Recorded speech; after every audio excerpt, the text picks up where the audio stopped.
The member for Perth. Thank you, Mr Speaker. Mr Speaker, one of my goals in my time as parliamentarian is to assist with the transformation of Perth to becoming a world-class city. In other words, to take it from Dullsville to Perfect.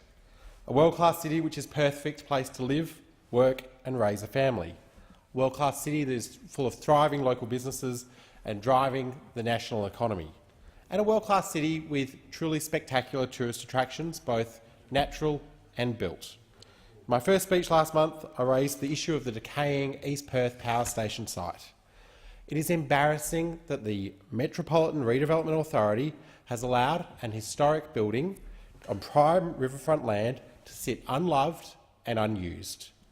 In my view, the Metropolitan Redevelopment Authority should either use it or lose it and hand it over to someone who will take care of that beautiful building and that prime river frontage.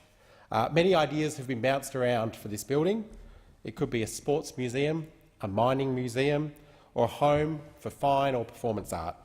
The Sydney Powerhouse and the Brisbane Powerhouse are two fantastic examples of how former power stations can become part of our present and part of our future.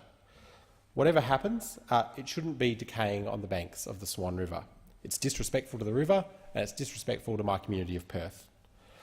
The other thing I believe is that Perth needs to proactively look and host internationally competitive built tourist attractions.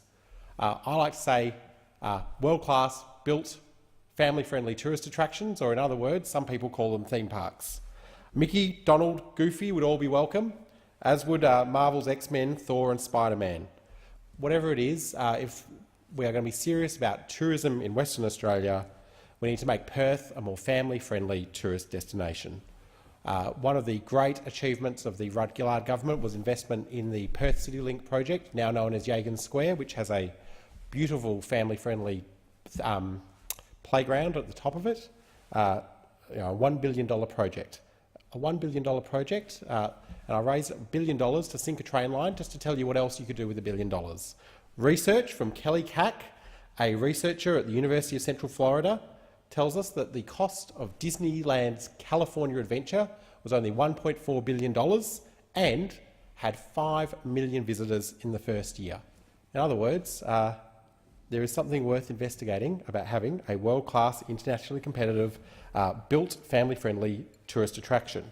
Whatever the case is, when it comes to tourism in Australia, and particularly in Western Australia, we need to think big. I know the Tourism Council of Western Australia have also advocated for built family-friendly tourist attractions, including an Aboriginal cultural centre and a cable car to link Kings Park and the Perth CBD. Western Australia, and Perth in particular, has hosted the Commonwealth Games, the Commonwealth Heads of Government meeting in 2011, and many younger members of the Perth electorate are very excited that this Friday Perth will host its most important visitor yet. It will host Taylor Swift. But Western Australia has suffered the tyranny of distance when it comes to tourism policy. As Tay would say, there is a blank space in Tourism Australia's approach when it comes to tourism policy. The recent Crocodile Dundee campaign featured next to no footage from Western Australia. Nothing of the West Australian outback, nothing of Western Australia's Indigenous heritage. Nothing from our award-winning Southwest or Great Southern regions that were so finely on show on Monday night when the member for O'Connor and the member for Burt hosted the Showcase WA event in the Mural Hall. I commend them both and everyone involved, including their staff, for putting that event together. But when you look at the Crocodile Dundee campaign that was run by Tourism Australia, not even a quokka featured.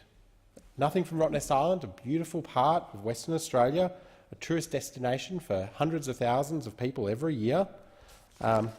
But if anyone needs advice on the quokka selfies when they visit the West, I'm more than happy to assist, as I'm sure the member for Fremantle would be.